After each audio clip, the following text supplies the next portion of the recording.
সাভারে যাত্রীবাহী দুটি বাসের সাথে সংঘর্ষে অ্যাম্বুলেন্সের গ্যাস সিলিন্ডার বিস্ফোরণে অগ্নিদগ্ধ হয়ে 4 জন নিহত হয়েছে।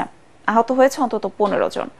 গতরাত 2টার দিকে ঢাকা আরিচা মহাসড়কের সাভারের রাজফুলবাড়িয়ার পুলিশ টাউনের সামনে এই দুর্ঘটনা ঘটে। খবর পেয়ে 4 জনের লাশ উদ্ধার করে ময়না তদন্তের জন্য রাজধানীর শহীদ সোহরাওয়ার্দী হাসপাতালের মর্গে পাঠায় পুলিশ। হাইওয়ে থানার পুলিশ জানায়, রাত 2টার দিকে সাভার থেকে ছেড়ে আসা একটি যাত্রীবাহী বাস পুলিশ টাউনের সামনে একটি চলন্ত অ্যাম্বুলেন্সকে ধাক্কা দেয়। এ সময় অপর আরেকটি বাস 2 গাড়িকে ধাক্কা দেয়। এতে অ্যাম্বুলেন্স সহ 3টিতে গাড়িতে আগুন ধরে যায়। অগ্নিদগ্ধ হয়ে অ্যাম্বুলেন্সের 4 যাত্রী নিহত হয়। পুড়ে যাওয়ায় তাদের লাশ শনাক্ত করা যায়নি। খবর পেয়ে সাভার হাইওয়ে থানা পুলিশ 4 জনের লাশ উদ্ধার করে মর্গে পাঠায়। আহতদের উদ্ধার করে চিকিৎসার জন্য বিভিন্ন হাসপাতালে ভর্তি করা হয়েছে। ফায়ার সার্ভিসের ধারণা, অ্যাম্বুলেন্সের গ্যাস সিলিন্ডার বিস্ফোরণে আগুন লাগে।